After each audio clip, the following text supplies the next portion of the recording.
Hi, I'm City Manager Ed Zuercher, and welcome to another edition of Doing What Matters, the show where we talk to Phoenix employees about the important work they do to serve the community. We're here today at Cortez Pool, a reminder of swim season. Last year in Phoenix, there were 64 drowning incidents, 19 fatalities. Every one of those a tragedy in its own right. And in response to that, leadership of the city has brought together a group of people to find answers to this epidemic. Mayor Stanton appointed a committee, an ad hoc committee, chaired by Vice Mayor Valenzuela and Councilman Nowakowski, with community partners to talk about how to reduce drowning incidents in Phoenix. And I'm here today with an important member of that committee, Deputy Fire Chief Shelly Jamison. Shelly, thanks for joining me to talk about this important issue. So the ad hoc committee talked about this epidemic. Tell us a little bit about the work that the committee did. One of the things the committee did was examine what it is behind most drownings. I think people are surprised to hear that usually it's adults who drown. It's typically not toddlers, but it's the toddlers that we hear about in the news because they make headlines. They also depend on adults to keep an eye on them, whereas you would think adults were more self-responsible. Right. So we looked at some of the factors behind what causes drowning, near drowning, examined that, and then looked at what type of curriculum might be appropriate to bring to the public. This is slightly different because in the past we've relied on messaging to warn the public about the dangers of water. That's right, the messages on the weather reports or wherever Right. has been the main emphasis. So what we were determined to do was something different. And what the committee found after surveying people and some deep delving into how we could do this different is that what we needed to do was reach out person to person. So we've done something unique. We're going to put together basically an army of foot soldiers to go out to the community.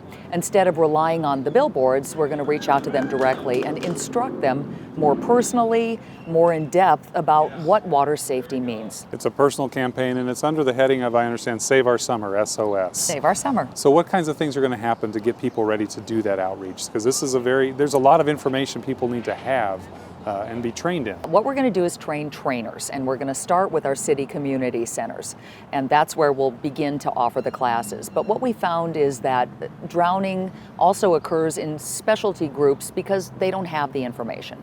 So refugees move here from other countries. They don't understand the dangers of a pool.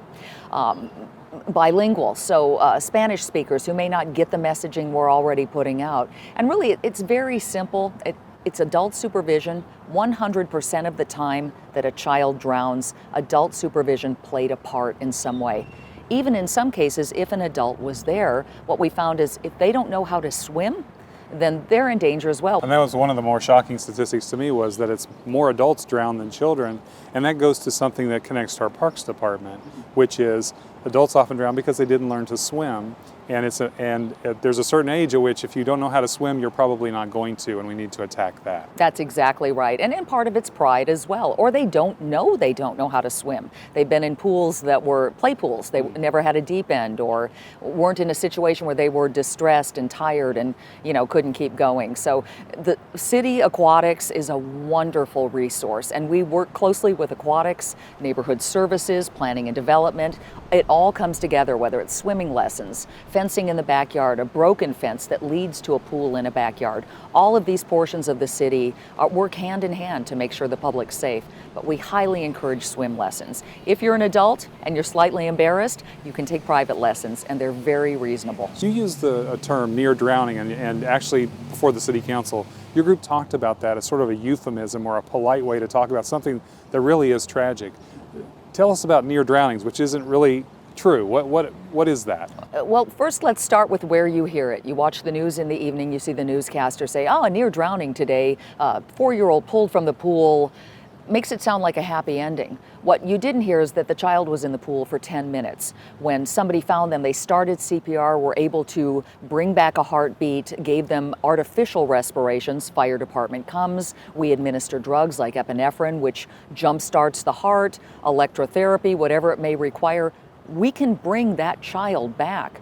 But what you don't bring back is the brain activity. After 5 minutes, the brain begins to die. And so those children end up in a facility in the city of Phoenix, and I'm sure you visited it, Casa de Los Angeles. Yes. And the facility is filled with children who breathe on ventilators. They are fed through tubes in their stomach. They have no quality of life. it's the term near drowning is not a happy It ending. obscures what the truth is. Now, the other thing that I was impressed with was really the statement that drownings are 100% preventable.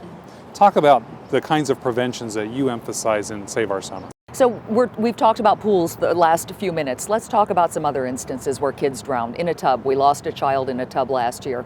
Very simple. If you're going to put a child in a tub, do not ever leave them for any moment. Don't answer the phone, the door, don't get a snack. Have your towels, your soap, all this stuff in place so that when they come out, you're ready for them and you stay there. Another one is buckets. Parents clean the house. There's 6 inches of water in a bucket. Children are top heavy. You know, a toddler has a heavy head. If they topple into that bucket, they don't have the arm strength to get out. Same thing happens in toilets. So really the overarching message for children is you have got to have an eye on them all the time. Supervision. And pre-anticipate what they might get into. Yeah, and with swimming pools, of course, it's safety, it's gates and latches. That's a good start, but again, we always tell parents, don't rely on that fully. Yes, a self-latching gate is critical, but in the end, I mean, it's furniture around the pool. Kids will slide furniture over, unlatch the gate. They're very wily. 911 is really, it's too late by then. And so we want to talk about before 911. Right. And that's the emphasis that you're working. And that's the preparation. And so we do emphasize that everybody knows CPR, whether it's for swimming or otherwise. It's a very good skill to have, and it's quite simple. It may be a heart attack victim. You're helping somebody with CPR. But in this case, like you said, by the time you've called 911, you've had an incident. And if it's been too long, it either ends in a fatality or a near drowning, which, as we said, is very serious. If you're doing CPR, again, you're in a bad place. This is somebody who doesn't have respirations or a heartbeat. And consistent with other messages of the fire department, prevention is always the best. Now, if people want to know more, when they want to learn more about this, where should they go for more information? We have a lot of information on our website about where to get CPR classes, basic life safety tips, and then we encourage them to contact Aquatics. If you're not sure if you can swim, go out and take lessons. 2 weeks, $15. You cannot beat that. And all ages, elderly, adults, or children. City of Phoenix does a wonderful job with their aquatics. I mean, they have lifeguards. I would highly encourage that. And it's a life skill. It's something you learn you always want to have. Right. Yeah. Chief Jamison, thank you so much for joining us with this important message. Thank you. Really appreciate it. And thank you for having me. We learned a lot of great information today. For more, go to the city's website on your screen. For Doing What Matters, I'm City Manager Ed Zuercher.